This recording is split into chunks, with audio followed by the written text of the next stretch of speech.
Kumpiyansa si PNP Chief Director General Ronald Bato de la Rosa na mahihirapan ang mga magpaplano mapatalsik sa pwesto si Pangulong Rodrigo Duterte. Ayon sa PNP Chief, mamamatay muna siya bago maisakatuparan ang mga tangkang pagkudeta sa Pangulo. Matatandaan, nagsimulang kumalat ang balitang kudeta mula sa ilang text messages kung saan Liberal Party umano at Magdalo umano ang bumubuo sa nasabing plano upang mapaupo ang kaalyado bilang Pangulo nilang si Vice President Leni Robredo.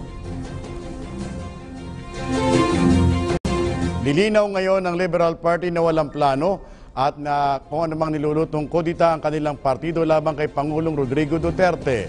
Ayon kay LP President at Senator Kiko Pangilinan, matagal nang naka-move on ang kanilang partido sa resulta ng nakalipas na eleksyon. Batid din niya ng LP na hindi magtatagumpay ang anumang planong pagpapatalsik sa pwesto sa Pangulo. Binigyan din pa naman ni LP Senator Franklin Drilon na iginagalang nila ang mandato ng Pangulong Duterte bilang halal na pinuno ng bansa. Dahil dito walaan niyang dapat ipag-alala ang kampo ng Pangulo. Kumpiyansa raw ang Malacanang na hindi magtatagumpay ang anumang planong patalsikin si Pangulong Duterte. Pero nauna rito, inakusahan ng Pangulo ang Liberal Party na nasa likod umano ng planong patalsikin siya sa pwesto. At kaugnay ng balitang yan, makakausap natin Senator Kiko Pangilinan, Interim President ng Liberal Party.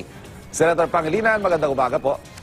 Ay, magandang umaga sa iyo, Igan, at sa mga nanonood sa unang hirit. Magandang umaga po. Si Ivan po at si Rhea sa unang balita. Morning, Senator. Morning, Ivan and Rhea. Naiinggit daw at hindi matanggap ng Liberal Party ang kanilang pagkatalo sa eleksyon kaya nagpaplano raw po kayo ng oust Duterte. Reaksyon po ninyo dito? Ay, hindi ho totoo yan. Tapos na po ang eleksyon. Time to move on. Ika nga, matagal na po tayong tinanggap yung resulta ng eleksyon at tayo po ay nakatutok sa governance. Ika nga. At hindi ho totoo na kami po hindi matanggap ang naging resulta ng eleksyon. Alam niyo, demokrasya tayo. Nagsalita na po ang taong bayan. Dapat respetuhin. In fact, ang naging pahayag po natin mula nung nag-umpisa po ang termino ng ating Pangulong Duterte ay we wish him success at kapag siya po ay nagtagumpay sa kanyang mga kagustuhang matugunan ng problema ng bansa, tayo rin po ay magiging matagumpay. Lahat po tayo ay makikinabang. Kaya hindi ko totoo yun, wala akong plot. Sabi nga, narinig ko kanina, sabi, hindi daw magtatagumpay ang anumang plot. Tama po yun. Sabi ng Malacanang, hindi magtatagumpay. Kami po'y naniniwala, hindi ho magtatagumpay ang plot dahil wala akong plot.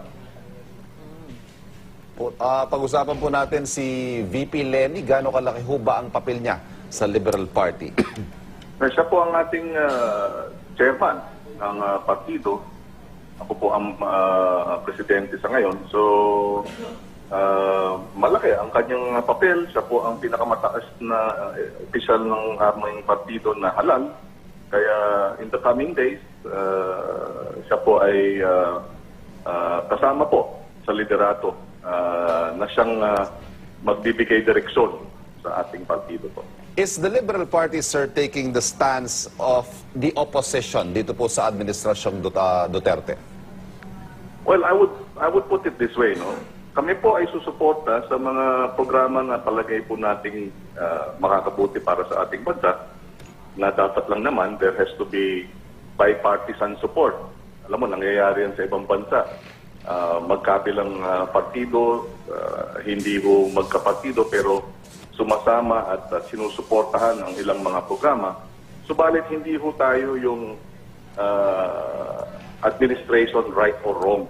Dahil hindi naman ho tama, pagka mali na po ang isang programa o kaya ang isang gawain, ay dapat naman po tutulan.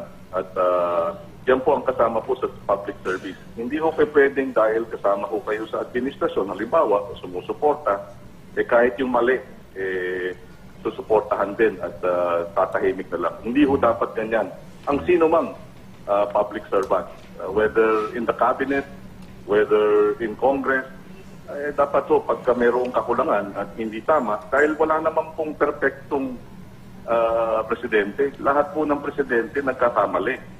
Tao rin lang po ang ating Pangulo. Kaya po pag nagkakamali, hindi ibig sabihin pag pinupuna, gusto ho na natin patalsikin.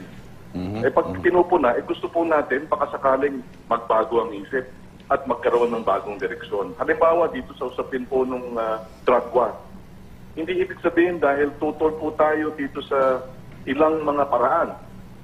Ibig sabihin, suportado na po natin ang mga drug lord. Hindi naman ho tama yun. Tayo po ay tumututol sa ilang kaparaanan dahil hindi naman ho solusyon ang pinapatay na lang lahat, kaliwat kanan, ang mga adik. Hindi ho solusyon yan sa drug menace. Ang solusyon po sa drug menace, kinakailangan kabuuan. Dapat din tingnan yung usapin po ng kalusugan o health issue dahil ang addiction is a disease. Ito po ay sakit.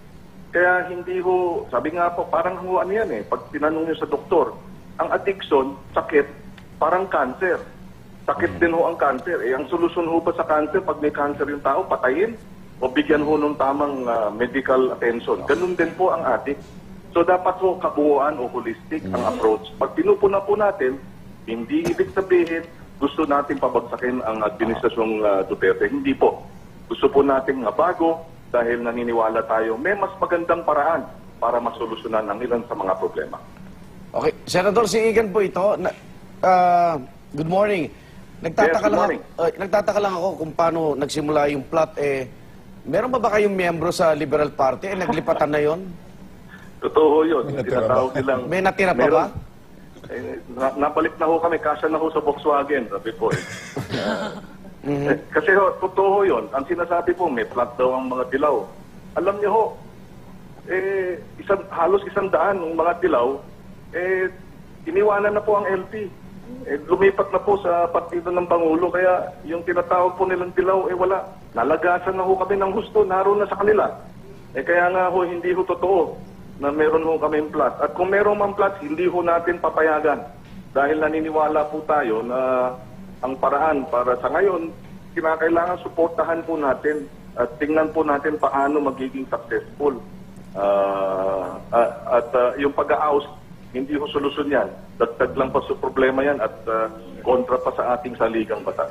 Yung pagtutol nyo sa drug war, ang balik talaga naman lumala itong droga nung panahon ni Pangulong Noynoy Aquino. Matatanggap nyo ba yun na eto na nga, na sasangot pa ang inyong kamiyembro na si Senadora Laila De Lima sa operasyon na ito? Alam niyo, yun nga ang problema rin dito sa sitwasyon ng pagwar. Dahil ang datos ng PIDEA, base sa sinabmit po nila, nitong panahon na po ng Presidente Duterte, nung unang mga hearing, mula 2004, mga 7 million ang adik. Pagdating po ng 2015, 1.8 million na lang po. Ibig sabihin, from 2004 to 2015, bumaba. Hindi naman ho tumataas. Tapos sabi po ng PIDEA, 2015, 1.8 million ang adik. Ngayon sinasabi, 4 million na. Ibig sabihin, ano ba talaga ho ang katotohanan po rito? So, totoo may problema sa droga. Totoo, meron talagang nakikita sa barangay. Nakikita po natin yan talagang nung nakaraan talagang talamak, ika nga. Talagang malaking problema. Pero hindi ibig sabihin na hindi tinutukan dahil bumaba na from 2004 nung panahon ni Presidente Arroyo pa hanggang 2015 from 6 million to 7 million addicts down to 1.8. But that 1.8 malaki pa rin yan.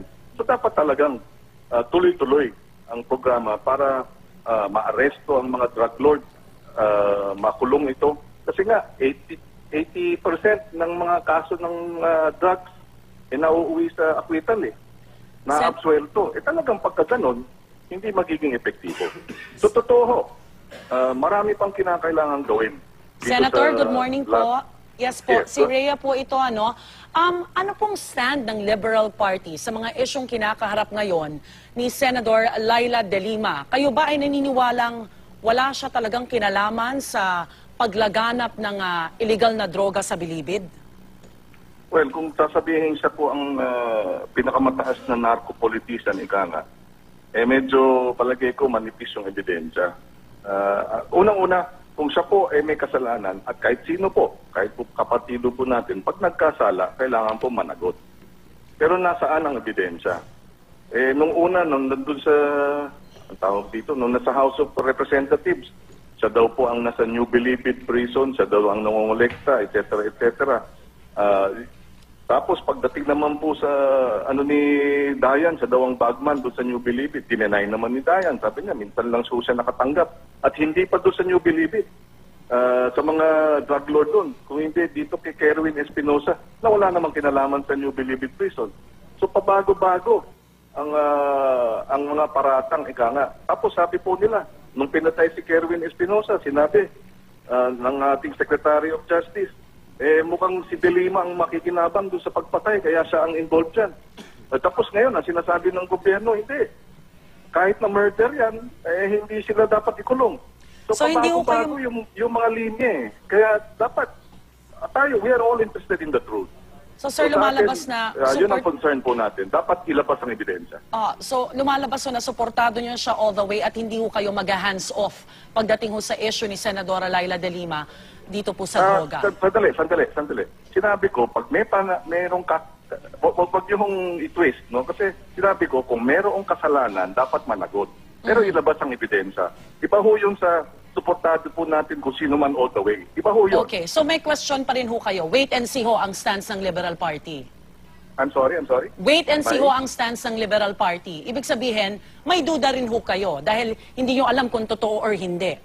We want the evidence out. May Okay. duda kami dito sa mga paratang, merong mga sinasabi, ano ba talaga ang storya.